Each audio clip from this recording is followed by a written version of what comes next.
do that. Watch the Christmas Hey, we're episode. live. We're live. Oh shit! Hi. Hi, everyone. I was unexpecting because I wasn't watching the timer and it just switched over. And this is a great day. We found out some news, but we'll get to that in a second. Let's introduce ourselves first, yeah. like super quick. Yeah. Who are you? I'm Drew Tillman, and I'm always joined by. Hi, I'm Belinda. Yes. Holy shit, dude! There's season 2. Yes, we both just found out that season 2 comes out April 5th, which is right when we wrap this up. When we wrap up season 1. We finished 10 on April 3rd or April 4th because obviously I'm the day after you guys. Yeah. Reading at stupid o'clock in the morning. Like the day after for me, Sabrina Part 2 comes out, and it's a whole new series. And like now we're confused about what we want to do because we were going to watch the Christmas episode afterwards, and then move on to it, and then watch a film, and then move on to the new series. Now we're just like, now what do we do? Why is it so soon? What's going on? Netflix, are you okay?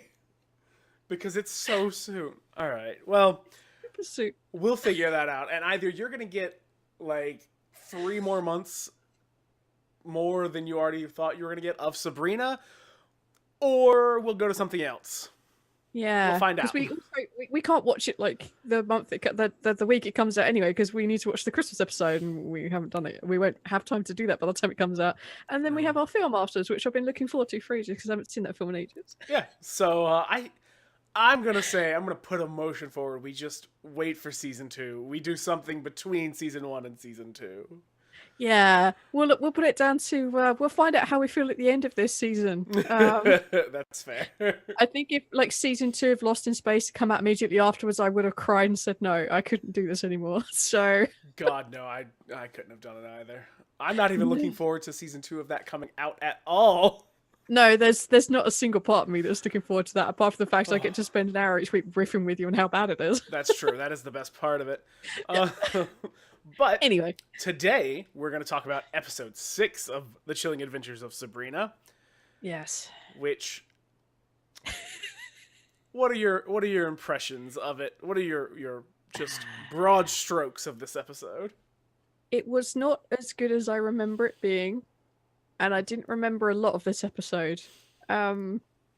Yeah, there were things that made me go, huh. Yeah, that's I think that's going to be my reaction to episode 1. Well, second watching, I guess. Okay. Drew. No, honestly, when I watched this the first time, no complaints. Watching it the second time, I have questions about it. But they're questions that come up later because they set some stuff up in this episode that I know for a fact kind of just stops. Oh. Like, I don't have, like, it's kind of a spoiler, but it's just, they set up cool stuff in this episode and then don't follow through on it, and it's driving me insane tonight. Boy. Yeah. Yeah. I definitely have a thing we should definitely bring up at the end of this episode, and okay.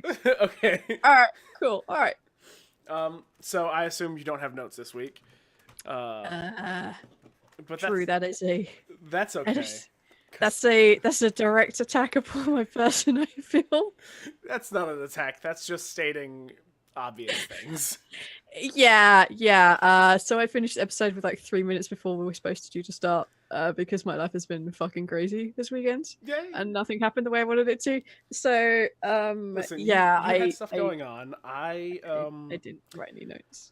I hurriedly ran a game of Monster Hearts last night, and otherwise have been sitting in my bed. So I have plenty of time to write notes. I have to wait and stop a minute. Drew, there's something different about you. My glasses?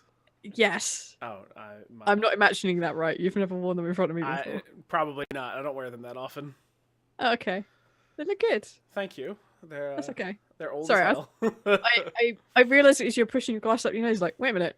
Now I'm doing that. What's going on here? Drew, there's something different about your face. It's not that I don't care about you. I don't notice you. It's just, yeah. Yeah, no, I don't wear them very often, so you've probably never seen them. Okay. They look good. So shall we dive into episode 6? Yes. All yes, right, let's just do it. Dive in and swim around in it. So episode 6 starts with literally Sabrina in Wardwell's house, just like being. She'd be like, "Who are you? What are you? Why are you here?" You know, standard nonsense. Yeah, I mean, because the entire point of the last episode was to reveal that Wardwell was a witch to Sabrina. Yeah, that's true. That really was the entire point of episode 5. Yeah, and I think they spend all of maybe 5 minutes in this house. Oh yeah, no, this scene is 5 minutes max because she just like Yeah. confronts her, asks what she's doing and who she is, and then Wardwell's like, "Oh, I'm a witch from a different coven, and I was excommunicated, so I came here and I learned under your father, and your father was like, hey, watch my daughter.' And I've been doing it secretly ever since." Yeah, it's just like I was excommunicated. Like you could just see the cogs turning in her head in this well-prepared story of like I was excommunicated because I fell in love with a mortal, and your father was obviously the only one who would understand. And then he told me to look after you. And Sabrina's like, "Why the fuck would he do that?" It's like because he wanted someone else to keep an eye on you that could help protect you from the outside. Why are you still doing this, says Sabrina? Because I loved your father. I'm like, oh. Yeah. How could you swallow this story? I don't know. This story is a mess, and it's way too like, yes, I'm exactly like your father was, and your father died, and I almost died. Yeah. Oh my god. But it's drawing on those obvious like parallels from her life. Like there's not a single like detail that's slightly different apart from the fact that, you know, she's a chick, I guess. Yeah, I mean, that's about it. And then Sabrina tells her to stay out of her life and stay away from her. And the scene cuts because that's it. I mean, the scene is nothing. Yeah. For the fact that episode 5 was entirely about revealing Wardwell being a witch or being not a mortal and revealing that to Sabrina, the confrontation scene is nothing. Yeah. There's just so totally nothing there. It's a massive letdown for what was a big build-up. Like, maybe we could get more lore. Maybe Sabrina works out that she's not there for that reason. Maybe she works out she's a demon, or maybe she understands further about her plot in the greater role, or whatever it is going on, the greater plan. Nothing. There is absolutely nothing in this scene. It's bad. The only thing I liked was the fact that she offered her almond biscuits. Yeah. That was it. That was the whole thing. How polite. That was it. They did look good. I would have eaten them. And then it cuts from that scene to Sabrina and Ambrose in the graveyard at the Spellman mortuary talking, and basically Sabrina's like, Wardwell lied to me the whole time, and Ambrose is like, yeah, but on the other side of that, if she hadn't lied to you, we'd all still be in nightmares being tortured by a demon. Yeah, and Ambrose is like, well, I still am. And it's like, oh my god, that's heartbreaking. Poor Ambrose. Poor Ambrose. And then Sabrina's like tries to get what he's, you know, tries to get him to open up about it, and just like basically, you know, Ambrose, like, what the fuck are you talking about? And then he just does like the master of like deception of talking around and things, and just goes off on a different tangent about what's going on. It's like, yeah. God damn it, like they have such a good character in Ambrose. They do, and I feel like I honestly, at this point in the second watching of Sabrina, I'm starting to feel like they might be underutilizing Ambrose to a degree. Absolutely. I mean, I, unlike you, haven't watched the rest of the series. Well, no, that's just based on like the second viewing up to this point, where like he serves as a secondary character, but he's got such an interesting backstory, and you don't find out about almost any of it. Yeah. We find out like the sparest details, like he's supposed to be under the care of her father, and that if he takes a step wrong, then he's going to be sent to this hellish demon thing for like however many years it is. Like, we don't really learn a lot about it. There are just small hints, like maybe he fell in love with a mortal and tried to like change their lives or something. We learn like these smallest details about him, and to be fair, it's probably why he's such an interesting character to be, and also really funny. That's fucking true. He is really funny. Yeah, he's stuck in his own little sad existential crisis and like feeling like he's trapped in like some sort of nightmare, pulling himself apart. Yeah, he has all that stuff going on, and that's super interesting. But he's still funny with it, and I adore him. So yeah, that was basically the only real like saving grace of this episode was Ambrose, in my opinion. That's it. Honestly, yeah. Yeah. So yeah, they talk in the graveyard about this, and he points out the obvious of like, if she wasn't watching your back, if there wasn't another witch watching your back, we'd all be batty bitches. there'll be no way around it. So we kind of need to be thankful for the fact that she is looking out for you. But of course, Sabrina is rightly annoyed. It's yet another person who tries to manipulate her into going to the Switch School and not basically telling her the truth. But lots of plots evolve around the fact that people don't tell each other the truth. Yeah. So I think this is the only thing I've ever learned from TV is that you should tell people. Yeah. The only, and honestly, this is unrelated to what we're doing, but the only show that does it to the point of entirely too much frustration is Supernatural. Every season, one of them doesn't tell the other one something, and it leads to problems, and then they promise to never do it again, and they do it again next season. Stop it. You've had 13 seasons. Stop it. They got renewed. Yeah, I know. Anyway, that was a short little tangent. Short little tangent, yeah. No. To be fair, that probably is also the only thing I've learned from Supernatural. Be honest to your partner, brother, whoever. Just be honest to the person who watches your back, honestly. Yeah, like there's no point dicking these people around. I can understand like a degree of protecting like children. Like they're like she's only just turned 16. Like there's a degree that you need to protect her from some of the harsher things of this world. Allow her to have the naivety of childhood. Like it's important. Let people have their innocence. Let's not make children grow up too fast because it's bad for people like me. Yeah. So don't do it. Yeah, like there's a degree of like protecting them, but there's also a degree of like you can't shield them from everything, and this is inevitable. She's going to find out this stuff. So yeah, just tell her. I can understand why she's really pissed and annoyed in this, but yeah, it makes sense. Yeah. So we basically have that little scene, and then I think we go in the house, right? No, we go to Harvey at this point. Oh, thank God, we go to Harvey. Because Harvey is drawing in his bed, listening to music, and he looks up and sees Uncle Jesse sitting at his desk. Yeah, I think so. Like one of his desks in it. It's not his drawing desk, but it's a desk in here. It's a desk. And he turns around and basically tells Harvey that he's gutless and a coward and he's going to die because he's afraid of everything. And his fear will be his undoing. And he pretty much just... The gist of the very long... Well, not super long, but like monologue here is that Harvey is afraid and that fear will kill Harvey. Yeah. Yeah. Which, I guess is a legit fear of this kid. Like he's been scared of something for a very, very, very long time. It's understandable why the demon would play on this. But as like this horrible, horrific, like demony thing version of Uncle Jesse comes at him, I have to say props to makeup department because holy shit, this dude looks disgusting. Yeah, Uncle Jesse looks real messed up. Yeah, they did not skimp out on this one. This one is top-notch good. This one is... I appreciate the makeup on this one. They did a terrible job on Batty Bat. Clearly, they were working really hard on making him look like a real monster, and it was really good. Yeah, they made up for Batty Bat's old potato-looking face. Oh my God. This person went, you know what, fuck this. I've got some makeup effects, like some decent makeup. He looks gross. He's covered in like pustules and boils, and he's like bright red in places. It's super disgusting. It's so good. Yeah, he's nasty looking. And as he comes for Harvey... Harvey's brother like knocks on the door and is like, "Why are you still up this late? You need to go to bed before Dad finds out." Yeah, not because you're up late, nothing like that. Dad will probably beat the snot out when he finds out he's awake. And that's the end of that scene. Yeah. Because then we go to Roz, who's going to the kitchen for a glass of milk. And when it does that classic horror movie thing, the door opens and she leans down so you can't see anything behind the door. But when she stands up, Uncle Jesse's there, and he tells her that she has no faith and she's going to go blind because of that. Yep. And she drops a bottle of milk because you would. It's fucking terrifying. And it's full of maggots when it smashes. Yeah, which I thought was a nice touch and super gross. Yep. I'm not a fan of maggots myself. I'm not gonna lie, gross. They're wriggly and weird. Yeah, I'll give you that. Super wiggly and weird. Super horrible.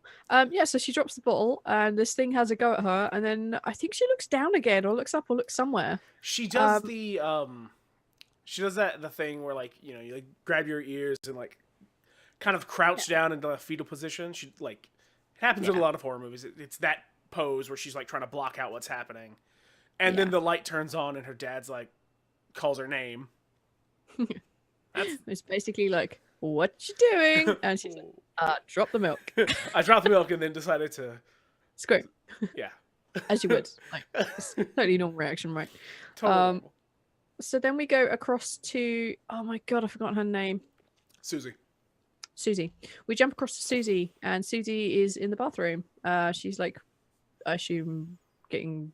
I think she's brushing her teeth in this scene. Because she does, like, again, classic horror movie of, like, spitting into the sink and looking up and monster. Mirrors, man. Mirrors. I have a fondness for mirrors in horror movies because I don't like mirrors. I think they're used very well in many horror movies because I'm totally terrified of mirrors. I only have like 3 in our house.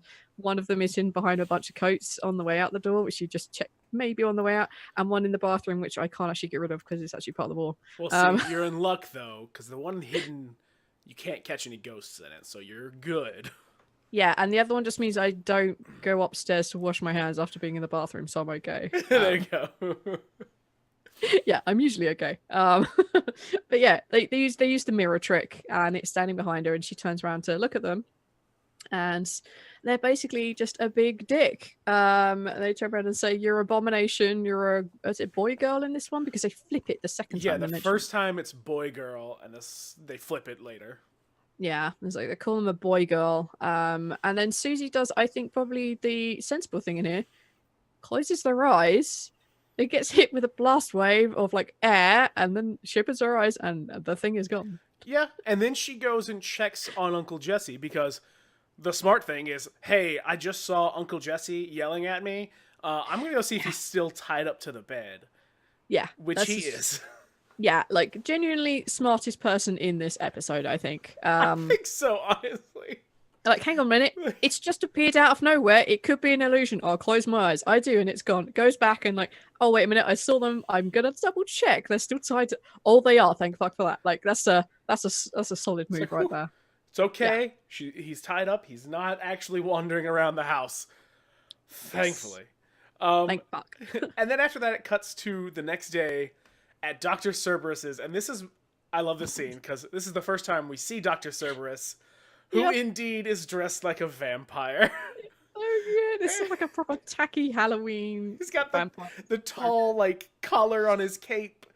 Oh, it's beautiful. And he's interviewing Hilda, who's selling herself about how like, oh, she's really good at cooking, and she loves helping people, and she loves having conversations, and she's super nice and airy, which, I mean, she is. That's exactly who Hilda is.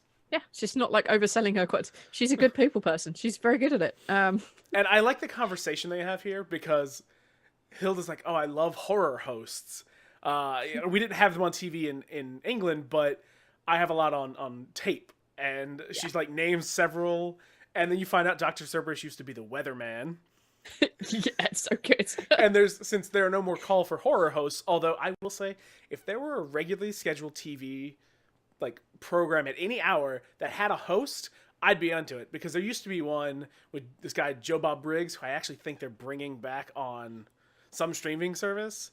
But the guy would just be like, introduce a fucking shitty horror movie and be like, here's some stuff about it, and then you just watch the horror movie. I love that shit. It's so dumb. That's so good. I think we're missing hosts like these day and ages, because we have things like Netflix and like the TV has changed so much. We don't have those like variety show things, so there's no like professional hosts anymore. Like the hosts are hosts of like TV like panel shows, stuff like that. That's the only reason we get hosts now. Yeah, I think we're generally missing hosts these days. I think we're missing out on a whole range of cool stuff. I think so. Think about how iconic the Twilight Zone is with that fucking voiceover. Yeah, like, that voiceover like brings you into the whole thing, and then this is a story about the whatever. Like, it's so iconic. Yeah, we're missing like proper old school narrators for like bringing in things. Like we need to make this a thing. I mean, I don't know what shows we could start introducing, Drew, but Season 2 of Sabrina. If you're out there listening, Netflix, just put a narrator at the beginning of every episode, and I am in.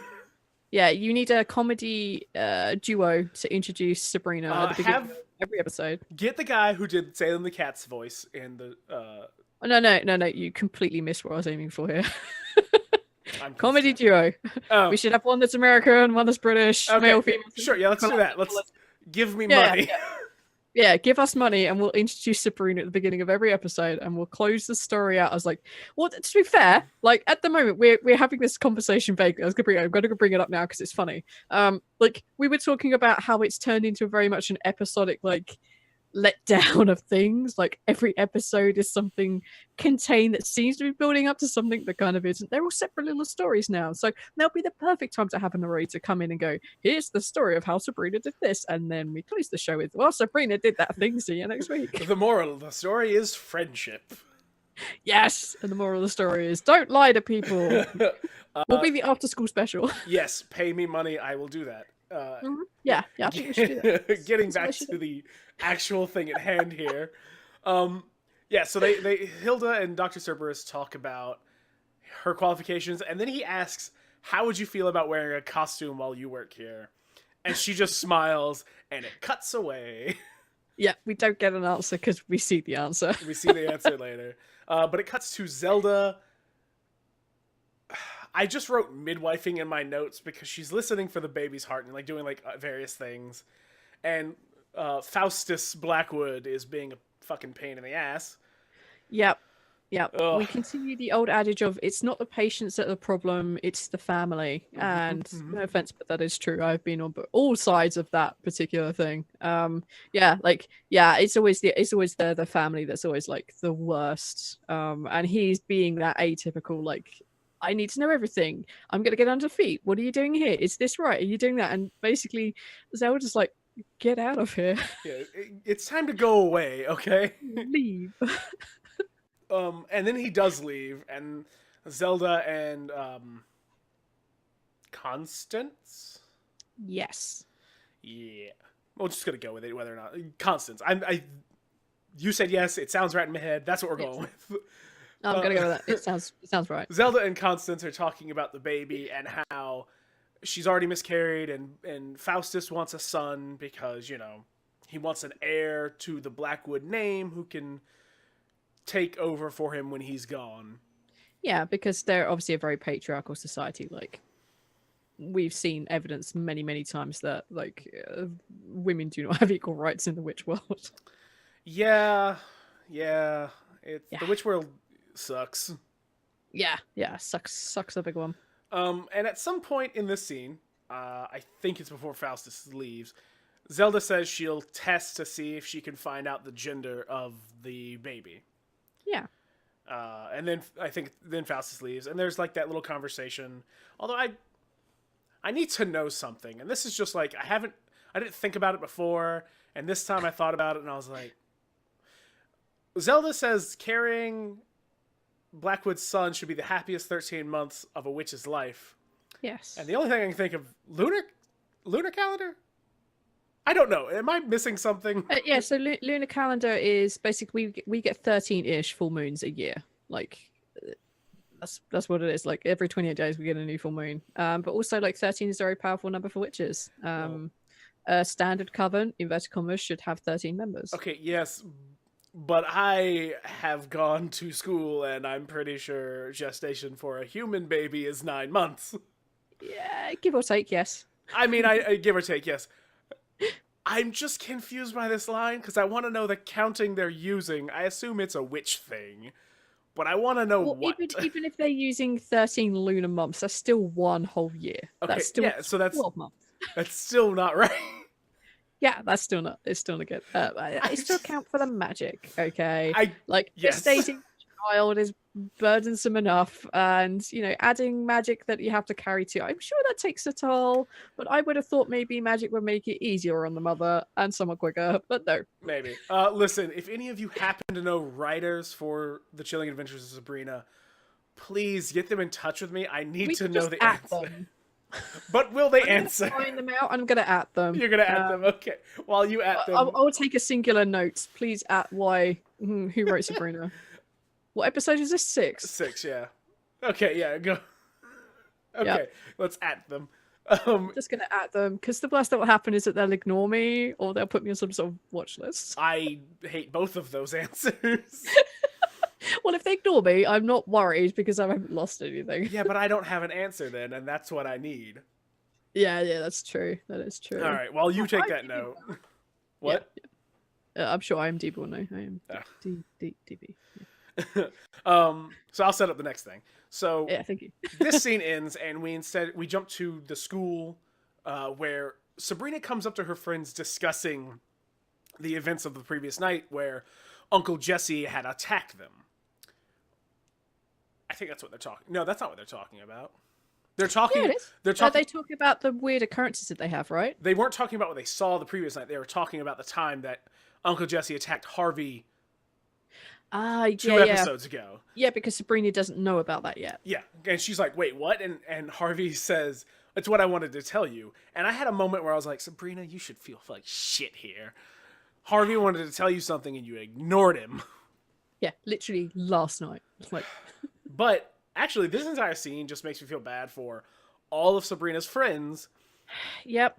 Because Harvey's like, I think he's possessed, and Sabrina's like, demons don't exist, and just like again, she dismisses him again. She dismisses all of her friends, and in like such a shitty way. They're all open to the fact that, hey, maybe it's something else, maybe it's a demon, maybe it's a ghost, maybe we should talk to somebody else. And Sabrina's just like, that's all fake. Ugh. And just shuts all her friends down. If there is any point for her to jump into slowly explaining to them she's a witch, this would be it. Because she's already had that like revelation in the episode before that if she's going to marry Harvey or be with him, she has to tell him. Like, but not only surely that could have been a carry on from the previous episode, just something. But no, they don't. Like, fair. She knows it again. But not only that, there's also the thing that Sabrina is generally supportive of all of her friends' ideas. Always. And the fact that she's like, no, you're all stupid. And none of them went, Sabrina, are you okay? You seem like a real downer today.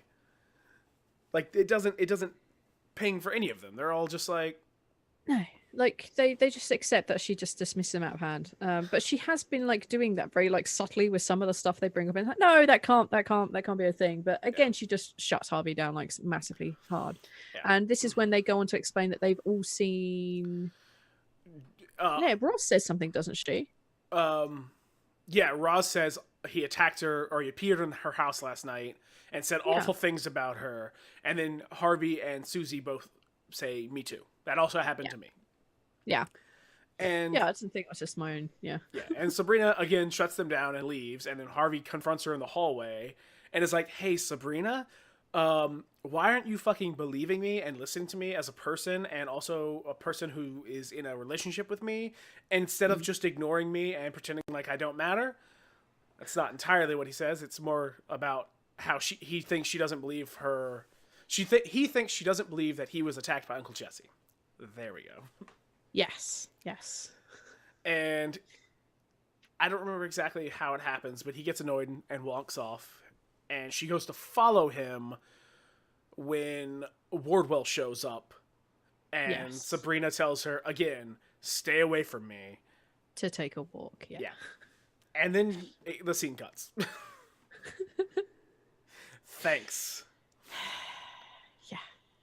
I'm on the IMDb thing. There's a piece of trivia which I think is funny. Mm-hmm. So it denotes that Dr. Cerberus, the guy from the bookshop, is named after the three-headed dog. I'm like, yeah, cool.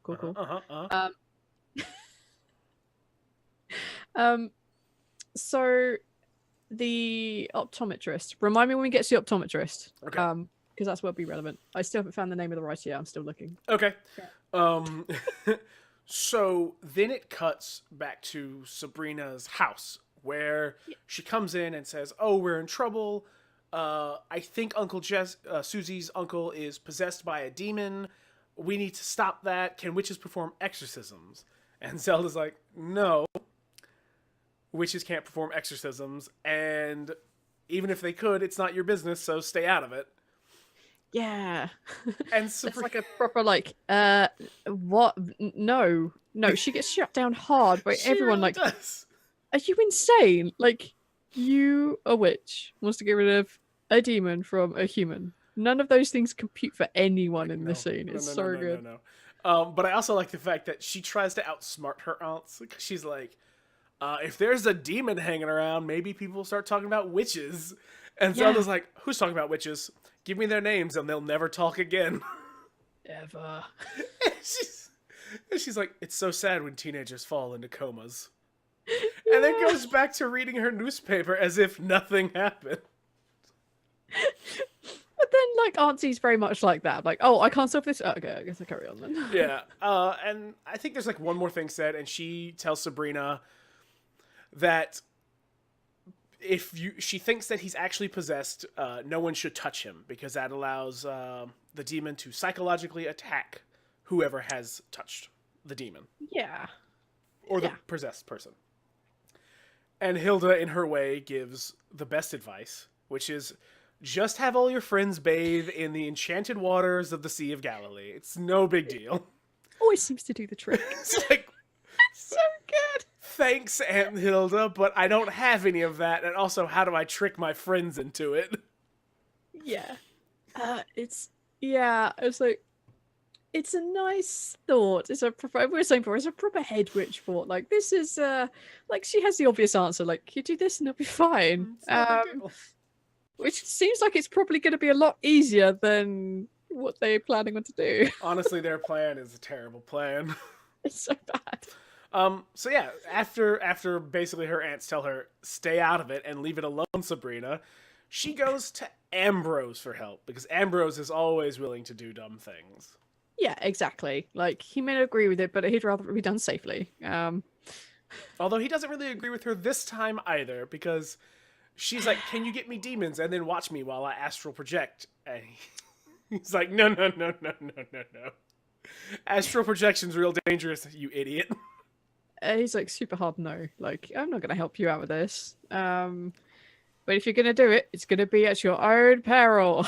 Yep. As she goes to her room where she astral projects, and it goes as badly as you imagine it would. Of course. So she interacts with Jessie / the demon. We see her, like, basically appear, and we see, like, the demon / uncle basically have this like a minor conversation with her along the lines of like, hi, how you doing? No, I'm not leaving this. And he basically goes on to reveal that he is in Jessie because he was convenient, and had managed to break him out of whatever was confining him. It was Jessie's reward for freeing him from his prison, basically. What a terrible reward. A terrible, terrible reward. Yeah. And he's so cocky, I guess, so full of himself, that he basically gives, like, he tells Sabrina his name. Marikai. No, Marisakai. And I think it's like, oh no, that's a real dumb move. Like, clearly she's going to use it against him, yada yada yada. He even, like, it very coolly just appears in, like, gunk that's written on the window. Like, there's some gunk all over this pane window. This name is, like, being, like, finger written in there. It's like, that's kind of cool. Yeah. And he goes on to realize that she's in fact a half witch and scum, and then further realizes she's not there because he vomits acid at her and it just goes through her. Yeah, and yeah, it goes through her and, like, begins to melt the chair that's in the corner behind her, solely for the purpose of being molten by this, like, vomit. 100%. Yeah, and then she's like, rude, as she looks down at herself, and then she begins to, like, choke, I guess. Yeah, there's some interesting effects here because when it shows her, it looks like there's something wrapped around her neck that you can't see. It's not like, listen, I'm gonna be honest, everyone, it's not an amazing effect. Like, it's not super crazy. It's clearly somebody went into an editing software and just, like, disturbed that section with, like, a blur or something. Yeah, but it's interesting. It is a neat idea that there's something you can't see choking her. It's a choice. Let's put it like that. It's definitely a choice. Yeah, it's not a great thing. I assume they're relying on her ability to look like she's choking. And then we cut back to Ambrose. No, we cut back to Salem. Yeah, right? We got to Salem. Yeah. And Salem is clearly like, yeah, she's done something dumb. Shit. And then scoots off and goes to find Ambrose. And this is where we find out that, hey, hey, Salem's talking to someone. hey, Salem's doing a thing. Mm-hmm. Perhaps this was foreshadowing from the episode before, but that might be too kind. Um, and yeah, Ambrose responds to Salem like, she's done what now? She's doing what? Oh no. Races over to go rescue his cousin. And he goes over and performs the various incantations. I didn't do the Latin translation, and I feel like I should have. That's a new thing I wanted for every episode. I know, me too. I did this with 3 minutes to spare. It's fine. We'll start next week. Yeah, I'll do this next week, I swear, because I always find it interesting when people put other languages in there and don't tell you what they mean, especially if they use spell form, because sometimes they're legitimately words and it makes things more interesting for me, and sometimes they're just garbage, and that's still very funny if you put it through Google Translate anyway, see what it says. That is always funny. Yeah, it's always fun. Anyway, so he extracts her spirit, and she comes back and explains that she felt like something was slithering down her throat, and she didn't think it was possible because he shouldn't be able to take possession of her because she didn't have a body. And Ambrose corrects her on this. Yeah, you think this is something Ambrose would have told her before, because Ambrose is like, oh yeah, some demons can touch you even in the astral plane. Yeah, I get that. Would have been a helpful piece of advice. But also maybe she needs to learn from her mistakes, because at the moment everyone is saving her all the time. I mean, she very rarely does something of her own accord. Well, that's because she's a 16-year-old person in a TV show, so she's gonna fuck up constantly. Yeah, who, the only thing she's done really, and to be fair, you could probably even argue that the Archon thing wasn't her, but I'll let her have it because I won't be able to do it. Reading that, I won't do it either. Well, you didn't close your eyes and try, Vlonda, okay? Yes, it's all about the power of belief. Closing my eyes and hoping for the best. Phrase it. But yeah, she doesn't do much to save herself or much to be proactive. Like in her mortal life, she's very good at this stuff, but she obviously doesn't have the experience or the magical experience to do this in the witching world, which makes sense because the witching world, people live for hundreds of years. In the mortal world, we have like maybe 80 if we're like super lucky or unlucky. I mean, it depends how you see old age in yourself, I guess. Yeah, don't want to do that. Yeah, so like in the human world, in the non-witch world, like it makes sense that she'd be able to do these things proactively, but in the magical world, there's so many more dangers in there that she wouldn't be aware of. So she's trying to get through with the help of everyone. Anyway, that's my rant over Sabrina's uselessness in the magic world. Anyway, so Ambrose comes and saves her. And that's. Oh yeah, and she's very happy that she has the name of the demon. At least she has something, so she thinks. Yeah, because she tells Ambrose the name of the demon, and he sits there for a minute and goes, "Oh, it's just the word ice. It's an anagram of ice cream." Like, yeah, it's ice cream backwards. Yeah, your demon's just dumb. Yeah, like demons have a funny sense of humor, and I found it funny. So I mean. It's funny, but I feel like that's a line that happens in this episode where nothing comes from it. Because, she finds out the demon's name, and it's just ice cream backwards. Okay, yeah, demons are weird. Okay. It could have been like a legitimately clever anagram. Like, that would have been cool. But alas not, I guess. Yeah. Missed a trick. But especially as it gets explained, like...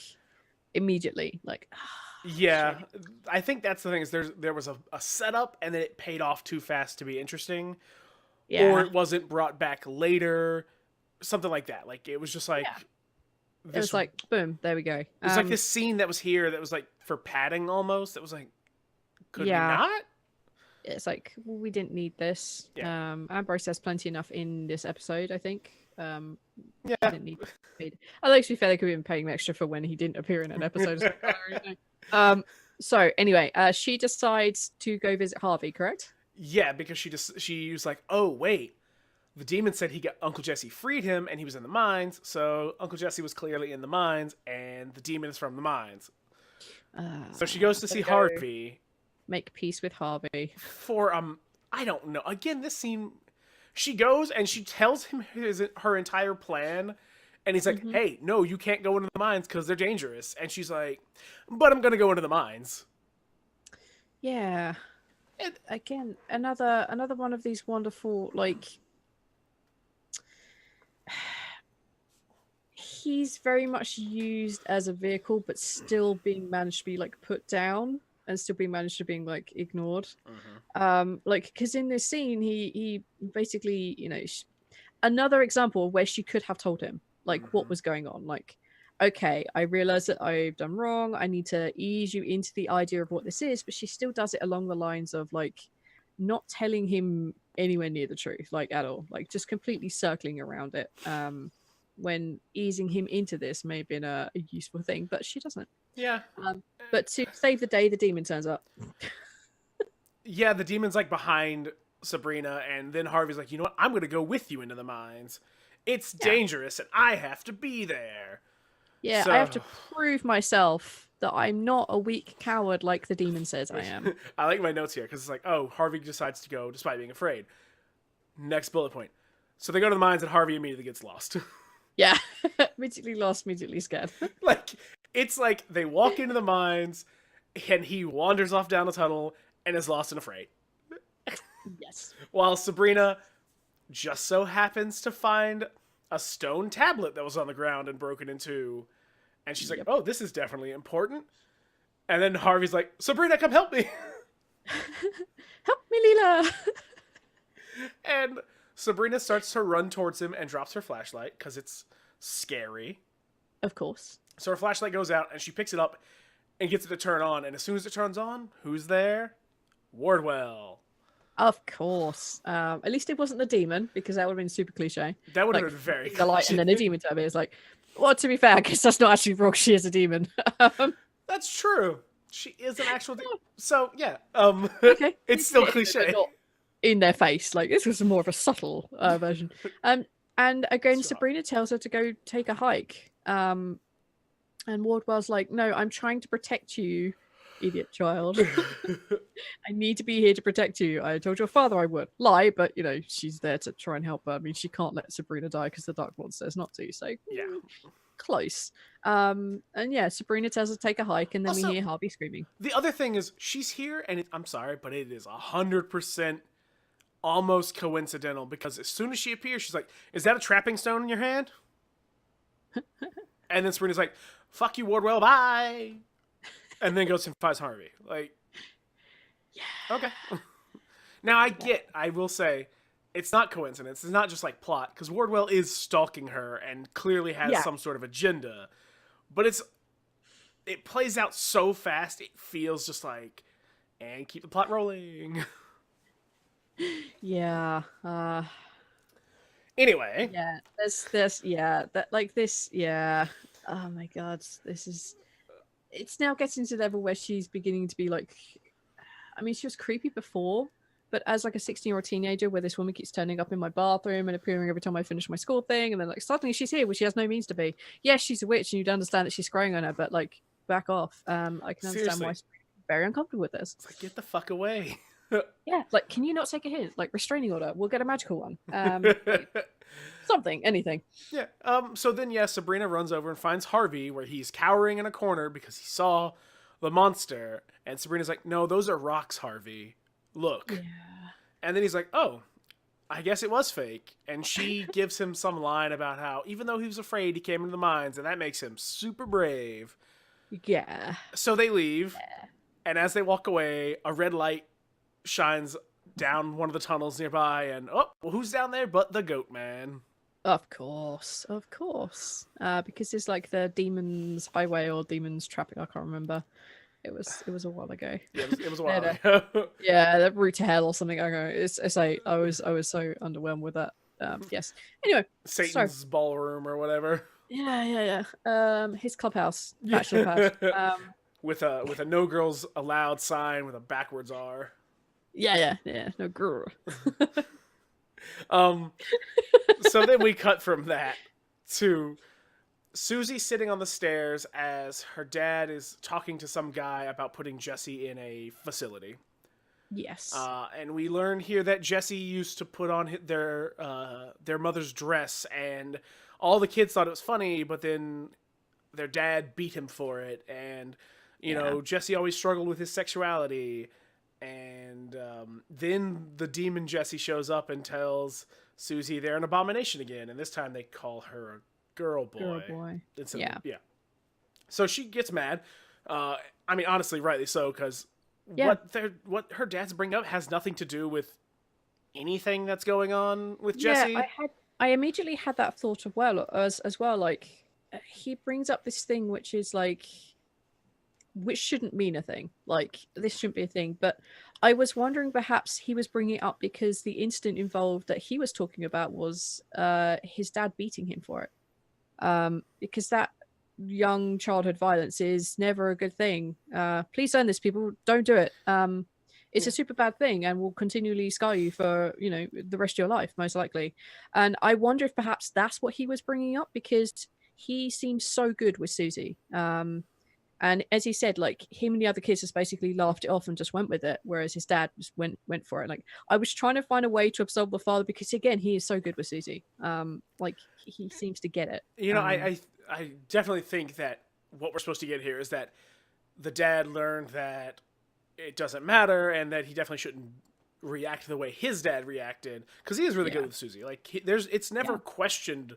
Like, you never see a scene of him like questioning Susie about what she's doing or how she dresses or any of that stuff. Like, he's just like, this is Susie, and that's it. But yeah, the scene ends with Susie saying that she wants to go see the place that Uncle Jesse would be put. Yeah. And the facility director's like, yeah, that's possible. You can come by and we'll show you around. And that's that basically. Yeah, because then we cut to Roz at the eye doctor. And the eye doctor, well, what's your trivia first? The trivia was that the oh man, I need to find it again now. God damn it, I have me laughing so hard when I read it. Carry on, I will find it. I know exactly where it is. So the eye doctor says that, hey, yeah, just like last time, your macular degeneration is still going and you're gonna go blind, and it's bad. And her dad asks about a possible surgical option, and the doctor replies like, it's a thing, but it's not super hopeful. Like, the chances are really, really low. They don't seem hopeful about it. To be fair, obviously, she just had the thing tell her that, you don't have faith, you're gonna go blind. I'd probably go check my vision too, just to be on the safe side. So I understand where this comes from, but it further leads to the conversation that her father has been having with her, and the things that we've learned about her family. Being that she turns, I think it's directly after this scene when she has the conversation with her dad, right? No, it's the scene. She asks the doctor to give them a minute, and the doctor says and then there's that conversation. Yeah, and she basically turns to her father and says, I'm losing my sight. And you always said Granny lost hers because she didn't have any faith. And the father's like, don't be silly. She didn't have faith. You have faith, right? And immediately Roz is like, I don't know. I'm not really sure. And that's the end of that scene. All right, I found the trivia. Okay, what's the trivia?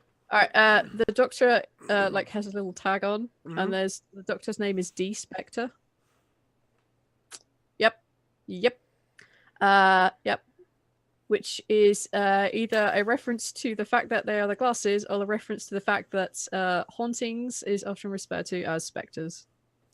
So now I'm going to start looking out on the rest of these episodes for random little things in the background that have something to do with the theme. Like, this I found funny. I thought this was very cool. Wow. Okay. Yep, it's spooled. It's in the background. Ooh. I love it. I love dumb little things in the background like this. This always tickles me. All right. So after that scene ends, we find Sabrina looking over books with Ambrose, where she finds out the name of the demon is Apophis. Yes. And she asks Ambrose if she can put the stone back together, can she trap the demon? And Ambrose's only reaction is, well, yeah, but you'd have to get it out of Jesse first. Yeah. Like, it's doable. You have to get the demon out, and that seems almost impossible from what we're... You can't perform an exorcism, so I think you hit a dead end here, Sabrina. But no, Sabrina doesn't give up. No, she's tenacious. Because we next see Sabrina in Conjuring class, where Professor Blackwood, well, Faustus is like, and let me tell you about demon used to mean a being of benevolence, and then it was corrupted by the false god, and it means a malevolent being. And she's just like, excuse me, can witches perform exorcisms? And again, she gets that witch demon exorcism. Huh? And Prudence, Blackwood's like, Prudence, will you tell her why witches can't perform exorcisms? And Prudence says, an exorcism is when a male priest asks the false god for power to get rid of a demon. Yes. Witches don't talk to the false god and are female, so no. It's super shut down super quick. Yeah, and then Sabrina's like, yeah, but can we do anything? Like, make the demon leave? And because couldn't the demon reveal that there are witches? Because my friend's uncle's possessed by Apophis. And Blackwood's like, it doesn't matter. He's going to be dead in like a day. Yeah, fuck it. Yeah, it's like, don't worry about it. Like, super dead soon. Yeah, which is hilarious because I think he's been inhabiting Jesse's body for a while now, right? Like, for a real long time. I think so. Yeah, this isn't new. So Sabrina's all despondent and dejected and sad, and as the class is dismissed, she goes to leave, and Nick follows her and asks if there's anything wrong. And I'm just going to cut to the chase of this conversation, because the end of this conversation is, why don't you date two people? Because you go to two schools, Sabrina. And it doesn't answer, it just cuts. Well, because he basically says, I don't mind sharing. Yeah, but her face is a look of shock, but it's not like, no. It's just like, it looks more of the shock of like, huh. Yeah, like, huh. I think we're supposed to get that she will say no. I think we're supposed to get that. That's she's the not side I err irate when she goes back into the house. Like, right? She's not annoyed. She doesn't immediately get angry. She's just like, huh. Yeah. I err on the side that she says no, because Sabrina she's a good person. She wouldn't cheat on Harvey. Like, that's who she is. She's a good, like, that's her core. I don't think mainstream TV has really gone, okay, polyamory, let's do this. But to be fair, this is Netflix, and no one gives a fuck what they do. Because Sense8 ended, like, every season with an orgy. So, granted, there were, like, 2 seasons, but still. Okay, yep. But yeah, like, the atypical good person is like the one-on-one must only have one lover. This is Tut one, and she's a 16-year-old kid who, you know, she likes the idea of the boyfriend rather than the boyfriend. So she likes the idea of the romance rather than the not. So yeah, I think suddenly being Faust, sorry, like having polyamory thrown on her, and she's probably like, no, not doing it. Laters. Probably. But she goes home after this and finds. It was a weird burp. It sounded painful. It was. Are you okay? Yeah. She goes home and finds Wardwell there, because Wardwell is like worming her way into the Spellman house, and she's like, oh, woe is me, Sabrina. Your father asked me to watch you, and now you're not being helpful. We had a conversation before the episode about, like, before we started this, of like somewhat interesting acting choices. Really interesting ones. Is one. I don't know if it's supposed to be that Wardwell is trying to act, or whether, like, the lovely lady acting this was like, yeah, no, this is not my best day. I don't really know. I don't know. This whole scene was like super awkward. Like, there are bits in here.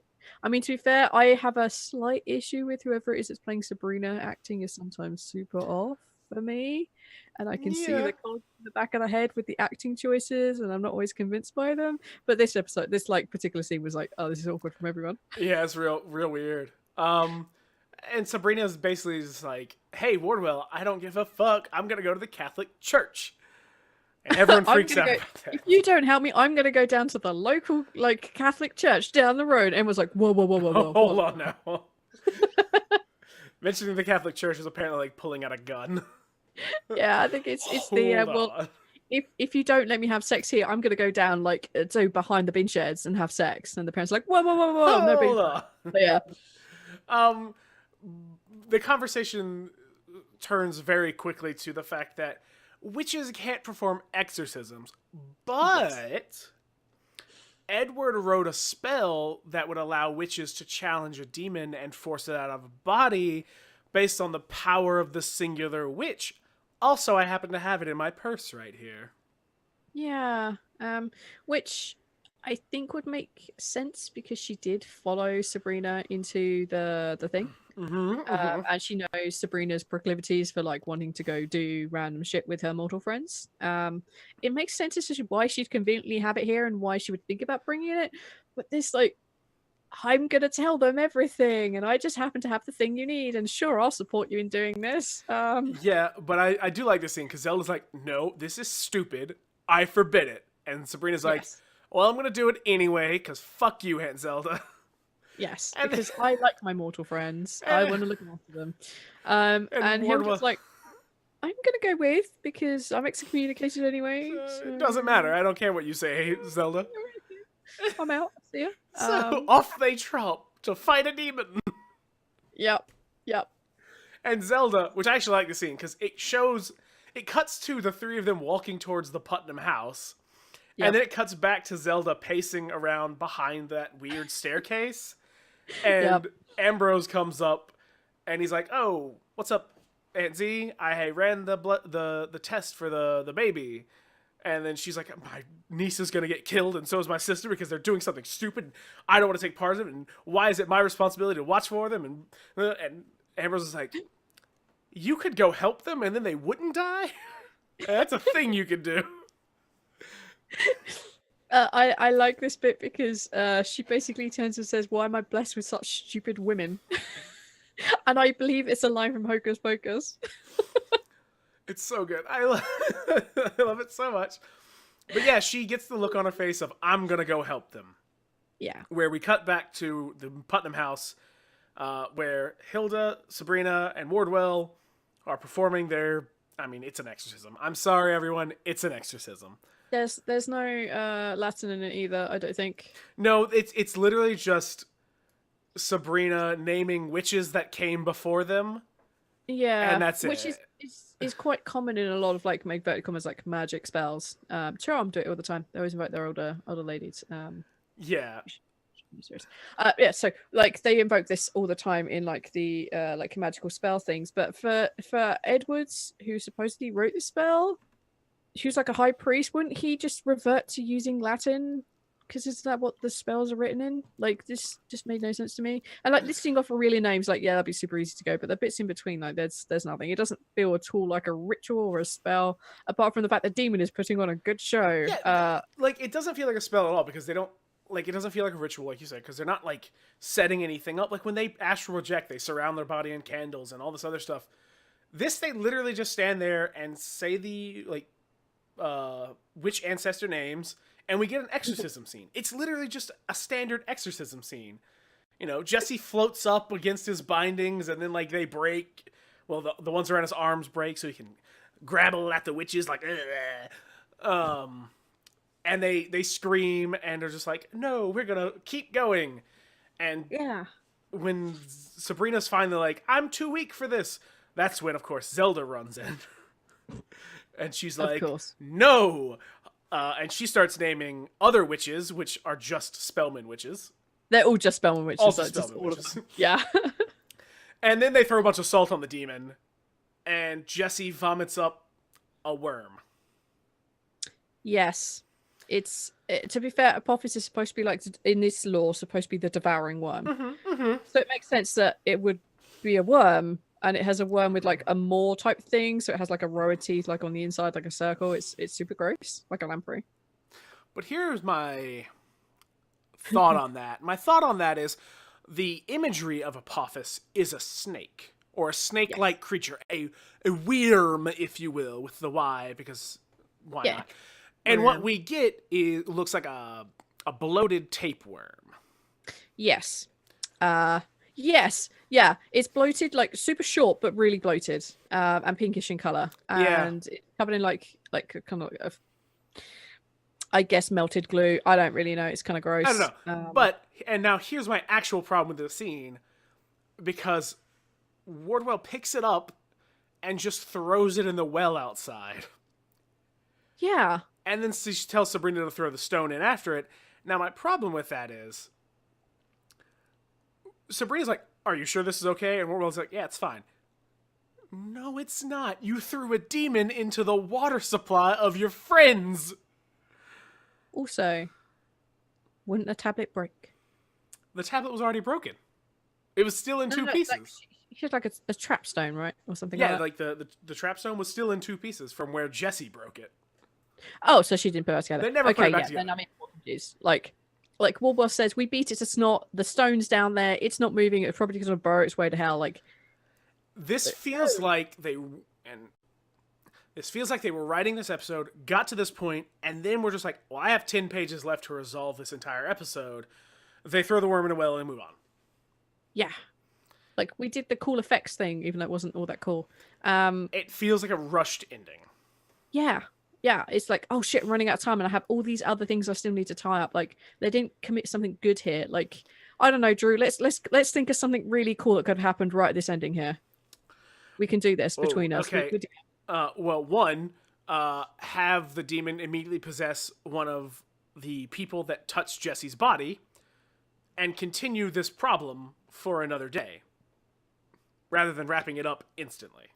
Yeah, that's a good one. If we had to wrap it up in this episode, it could always try and possess Sabrina because her spirit has such a thing. And the fact that she's a half-witch could have saved her life. Like, it could have then, like, spat her out, and then, like, because she's, like, half and half, she could have used the broken parts of the tablet, like, to squish the worm together. Mm-hmm. Like, something really visceral, and then we see, like, its essence, like, go into the worm and, like, flash a break out. Like, we've solved this problem already, Drew. Like, It probably would have taken an extra 10 seconds, if that. Either way. But I do like the ending to this part of the scene where Wardwell's like, hey, it's fine. And then Zelda's like, Sabrina, you're grounded. Yes, that's a super good bit. That's super good. And Sabrina's like, wait, why? She's like, well, it's a mortal punishment for interfering with mortals, so you're grounded. Yep. I was super love that one. I did like that. Yeah. Oh. And then the Spellmans go home for some tea, and before they leave, Sabrina's like, thank you, Wardwell. You're a good friend of mine. So her really strong words at the beginning of this episode of stay the fuck away from me have been broken in 30 minutes. And much like every other grand pronouncement that Sabrina has, they get wiped under the carpet. What I'm learning from this is that 16-year-old teenagers, when they make a proclamation, immediately break it. Yeah. Basically. Because... Yeah, I mean, there was a previous episode where she said 3 very solid things and broke 2 of them. So my suggestion was that she's probably going to break the last one by the end of the series. Again, it's happened again. Like, I'd honestly be more impressed if when she made pronouncements, they didn't get broken. Yeah, like she made them rarely. Yes, and like things pushed her towards breaking them, but she refused to break them. You know, yeah, she stands so that by way, her when she breaks one, at any point, it's like, oh my god, something got through. It's this like big moment. It's not, because she literally just keeps making pronouncements and breaking them left and right. Yeah, there's like very few things that she's followed through on. Like she made the Wicca group for the school. Like she did that. Like that's a thing she stuck by. But again, it's a mortal thing. She's really good at her mortal life. She's terrible at her witch life. I think that's probably again the point. The fact she's only a 16-year-old witch when witches live for hundreds of years. Like, again, that's probably the point. But still, I really wish they'd let her have some of these things. I agree. And then we go back to the house, the mortuary, where Blackwood is waiting for them. Yeah. And he is pissed because they performed an exorcism, and they can't perform exorcisms, and I'm so angry I should excommunicate all of you right now. And then Zelda's like, but you won't, because your wife is pregnant with twins, and if you want anyone to take care of her, you just have to fuck off right now. Yeah. And he's like, I guess you got my balls there. I guess I better leave this alone. And can't do anything. And that scene ends because so many scenes just end. They're really abrupt endings in here. I mean, to be fair, there's only so much he could have said after that. I think that's what they're doing. Like, they're trying to save... It feels like they're trying to save time in some of this episode by going, the answer to this should be fairly obvious and, like, cutting it through. Or they're doing it so that they can go, well, then nobody ever actually answered this, yes or no. Maybe she's dating Nick Scratch. I don't really know. I'm gonna go with no. But yeah, like there's, you know, it feels like they're very much cutting out like the waste. Like it would be pointless to say, oh, okay, I guess you're right, and then he leaves. Like, I guess it's pointless to say, no, I'm going to get involved in a threesome. What kind of weirdness is this? I don't need this complication in my life. Like, there are some things that are obvious and don't need to be said. I think they're trying to cut that dead weight out of this episode because this is, there's a lot of stuff they try and pack in here. Which I have a comment on that, but I'll wait till we actually get to the end because we're actually very close. Oh, cool. So yeah, the next morning, the family is at breakfast as they tend to be, and Ambrose talks about how when Blackwood was there before everyone else got there, he asked Blackwood about commuting his sentence, and it wasn't hopeful. He's kind of just like in a shitty position. And Hilda's like, well, don't worry about it. Why don't you continue to try to date that nice fellow, Luke? And Ambrose is like, Luke hasn't called me back in weeks. Mm-hmm. And then the phone rings and Hilda runs to answer it, and we find out that Jesse Putnam died in the night. Yeah. He was just too weak to handle it. Of course. And so I think, is it this point we flash to Wardwell? Not yet. Okay. At this point we cut to Susie and Sabrina sitting on the tailgate of the Putnam's pickup truck. Yeah. And Sabrina says she's sorry for what happened, and Susie basically kind of says, like, I saw the place that we were going to put him, and this is probably a better ending for him. You know, it's not great, but, you know. It's probably better than the shithole that they were going to be sending them off to. Mm-hmm. Yeah, for sure. And then Sabrina says she doesn't think she's ever seen Susie in a dress. Yeah. And then, I guess I realized, oh, crap, yeah. Yeah, fuck. She's never worn a dress in the series. And Susie says she won't be an abomination. And Sabrina's like, no one says you are. But it cuts from that scene because there's no resolution, like half of these scenes. Yeah. We cut to the Cerberus bookstore where Luke comes in to get a drink at the coffee shop. And who is working at the counter but Aunt Hilda in a fucking Bride of Frankenstein costume. Yep. Honestly, I loved her outfit. Her outfit was incredible. It's like this really tall, like, yeah, it really is like Mrs. Vampire. Like her hair is like really tall, Bride of Frankenstein type thing. Like, yeah, she's got a beehive haircut. Yeah, it's super cool. Like, it's just really tall, like hair thing, and it's like white in one side. And it's super tacky and super cool. I loved it. It fits really well with Cerberus's place. 100%. Yeah, absolutely it does. And she basically is like, well, the motto of every good witch is to be prepared. She serves Luke. And basically pours something, I think, that says more into his coffee. It does. She puts love potion in his latte. And then it cuts from here, again, to Sabrina at Wardwell's house or office. I honestly don't remember where she was. The setting really doesn't matter. I want to say house. I want to say house. Yeah. But basically, Sabrina says it doesn't matter what they did because Jesse still died. And Wardwell's like, no, you saved his soul because you got rid of the demon. And you gave him rest. Yeah. And that's when we get the flashback of Wardwell. Yeah. Who comes in and congratulates Jesse on his role because Sabrina had to perform an exorcism on a mortal, and he played his role perfectly. Because it's all part of the Dark Lord's plan, and it's going to be so apocalyptic. And then she kills him with a voodoo doll. Mm-hmm. Why? I don't understand. Why kill the mortal? Like, I don't get it. Why monologue at him? Why? I don't understand. I don't understand that, because it really doesn't make any sense why she would come in and monologue at him. The other thing I don't understand is she's twisting this voodoo doll, like ringing it, and you hear bones breaking. But nobody saw Jesse Putnam's body and went, did he get hit by a fucking truck? They were like, oh, he had a heart attack. So why are there... He had a heart attack because someone broke all of his ribs. Why is bones breaking? Yeah. It's a sound effect that, like, ooh, is really gruesome and cool. But doesn't make sense for the end result. No. Anyway, that's the end of that episode. Where, well, I guess it flashes back to Sabrina, and she's very upset that, Of course. She couldn't save Jesse, and nothing seems to matter right now. Yeah, she like props in this moment. I like I hammer on her acting a little bit, but props in this moment because she does look like a very sad and scared 16-year-old girl. Like she looks really young and naive and innocent in this. Like she genuinely looks crushed. So yeah, like props in that moment, like super good. Yeah, that was the episode. Yeah, that's the end of the episode. Thank the Dark Lord, right. I guess. So, Valanda, how would you rate this episode? 1 to 5 broomsticks. 1. Oh, 1. Okay. Like, I think like we said before, like I watched this episode the first time around and I thought, yeah, this is all right. This is kind of cool. I like it. The second time round, my God. Yeah. There's so much I disliked about this. Like, some of the effects were really bad. The Apophis worm was terrible.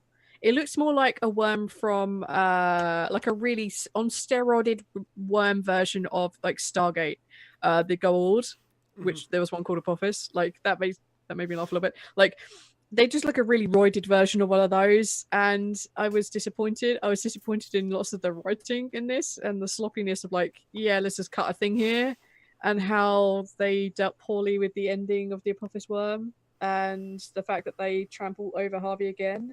And they bypass Ambrose being a cool character again by giving him like tiny. Basically, this guy could be doing more. He has such chops. Please give him more things because he's good. Yeah, that was super bad. Like, there was a part of me that was like, oh my God, I want to watch the next episode because I need to see if this continues. Because second time around, this is so bad. And yeah, this could definitely be. It was disappointing for what should have been a main episode. Yeah. All right, I'm done. Drew. I'm gonna give it 2 because, and I give it that extra 1, and I do it for this reason. When I watched it the first time, I was in. I enjoyed it. Yeah. I didn't have any complaints about it. It's the second watching of it where I've started to notice a lot of little issues that. Yeah. Which, again, only pop up because I've already seen it. I wonder if we watch series 2, we won't have this problem. That's a good question. I think that might be the case, and I say that because since we're not as invested in it this time, we're actually analyzing what we're watching. And we're like, okay, they did this and this and this. And I think that's where a lot of our complaints are coming from. Because the first time, I didn't really think about how dumb the Apophis demon looked. I was like, oh, that's kind of cheesy, but whatever. The second viewing, I was like, that's not really forgivable, guys. Come on. Like, I'm wondering if I'm going to see episode 9 and 10 in a new light because they are fresh for me. Like, I haven't watched them before. I wonder if I'm going to see them in a new joyous light and then be annoyed because of one of the things you bring up. Like, I didn't notice that, or I just blew it off because it was cool. I'm interested to see how this is going to change. Yeah. Honestly, I think you might, because I think that's what it is. I think it's just the fact that we're when you watch something once, you start to, as long as it's good, you buy in, you like suspend your disbelief and you buy into it. But on the second viewing, we're not really suspending our disbelief anymore because we've already seen it. Now we're actually we're analyzing what we're watching. Yeah, it could well be that. Like, all right, I'll admit it. Like, I used to watch a lot of like Charmed, like the old series, not the reboot thing, like series. And I thought it was cool and interesting. And then occasionally I'd flick on the TV and I just see like the cheesiest sets, the cheesiest effects, the cheesiest looking things in the world, and it's tacky and terrible. And then I realized it's Charmed. I'm like, wait, that was Charmed? I thought it was good. Where did this come from? Like, you suspend your disbelief and you're like, oh, this is an amazing thing. You buy into the world. Yeah. But the second you stop, that's when you start noticing the sets. Yes, and you forgive a lot more when you're brought in from the start. I think that's why we didn't forgive Lost in Space for anything, because we didn't buy in the start. We never bought in. I mean, honestly, there was nothing for us to buy into. That show was not that great. Yeah, it was trash. Yeah. So yeah, I give this one a 2 because the things that I'm knocking it on are things that I noticed the second time around. Otherwise, I'd give it probably a 3 or 3.5. Like, it's perfectly enjoyable. Just don't watch it twice. Yeah. That being said, I did find out who wrote this. There are two people. Me too. Yep, I've got them. Good. I have their Twitter handles. Good. I have at Sabrina Twitter. Like, I have the hey I have that all ready to go. I need to ask them the 13-month question. Good. I'm gonna before you and I like go to bed. Okay, good. So that's a 2. It's not bad. We just don't watch it twice. Is my only advice, I guess. Yeah. If I recommend stop listening to us and watch the episode first, so you don't get all like anger negativity. Yeah, no, definitely watch the episode before you listen to us, because especially in this case, and probably going forward, I'm probably gonna I'll watch the episodes like twice at least, because I can't make notes if I'm actually enjoying something. Yeah. It doesn't work. Yeah. I have a dog. Okay, Sophie, what are you doing? Stop. I'm normally fairly happy to write notes as I go along, as I did for like Lost in Space, but then I was a total trash fire and I hated that so much. Yeah, I didn't mind looking away from Lost in Space. I was like, okay. Like, you're doing what now? Jeez. Yeah. I don't know. I'm interested to see the next episode because, as I said, I remember the series being good. Maybe it gets better. I think you'll enjoy the last 2 episodes. I think it's just because the shine has worn off, as it were. Yeah, the magic has gone from this relationship. Yeah. So I think that's us, unless you have anything else you want to say. Oh, I had something I was going to fucking say about... I don't think so. Other than, I think they treat the dudes in this series very badly, and I want to see that change so much. They kind of do. Now, where is it? Yep. I get that this is a female-empowered show, and I think that's good, but we have to remember the dudes need power too on occasion. We can't, like... we can't have the adage of, like, I have my husband's balls in a handbag. Like, that's not... We don't need to do that. We're above that. Okay, load all the pages so I can go look for the thing. Come on. Where was it? It was right before we hit the halfway. Oh dear. While Drew is doing that, I'm composing the tweet, and it's going to be a good one. I then had to decide whether it needs to be a we or an I. I'm going with we, so it's not only me to blame. Oh, I remember my comment. My comment was, a lot of these little scenes, I feel like could have been combined into larger scenes and larger conversations, rather than short scene cut. Some of them make sense, like the cutting from Harvey to Roz to Susie, because they're in entirely separate locations, makes sense. However, Ambrose talking about how he talked to Blackwood about commuting his sentence didn't need to be a separate scene hours later. You could have just had Blackwood storm off.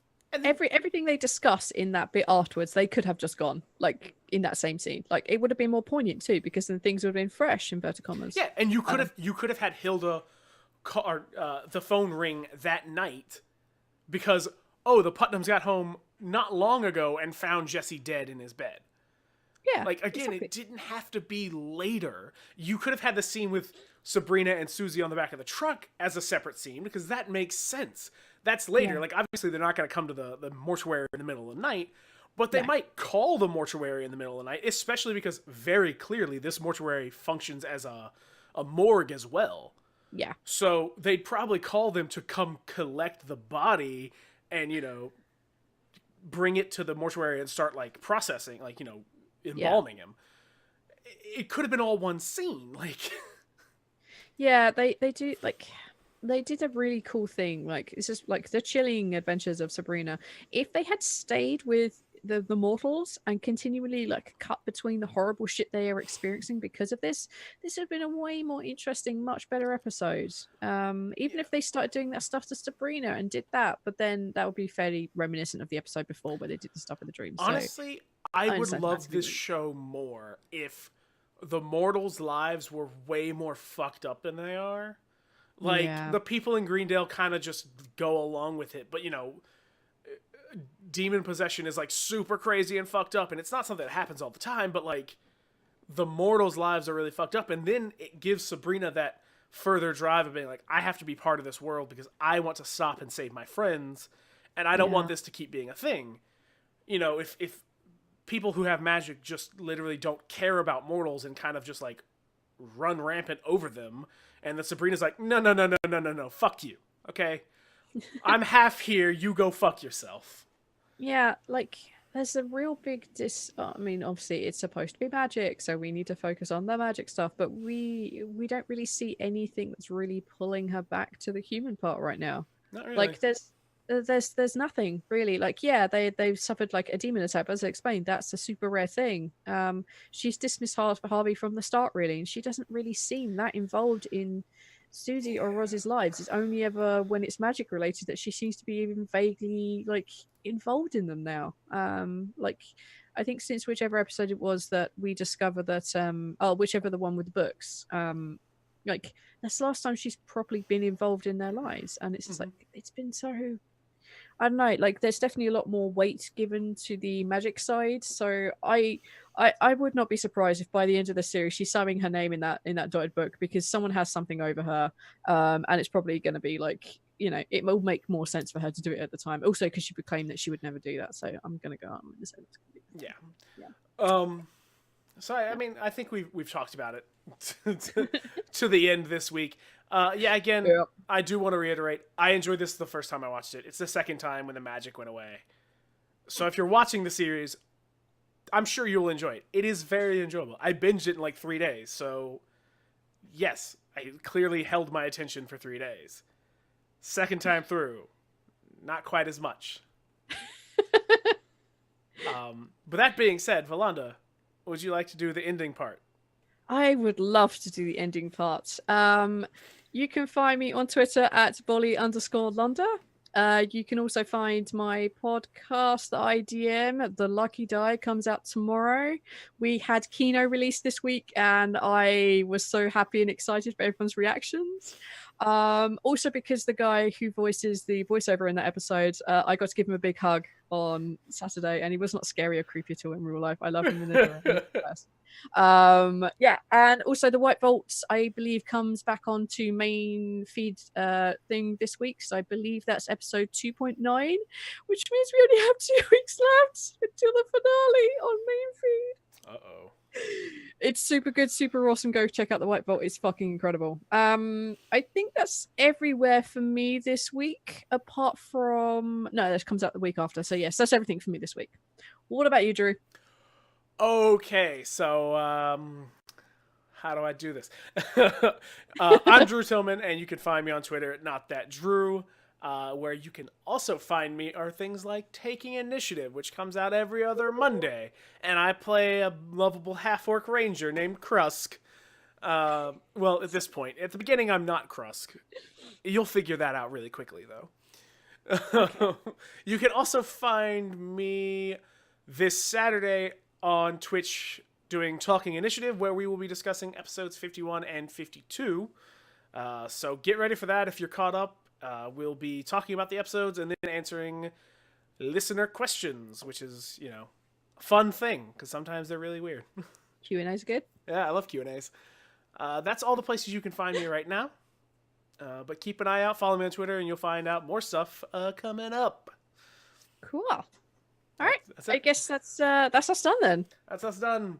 All right. Goodbye, everybody. Thank you for joining us. We'll see you again next Sunday. Bye. Bye.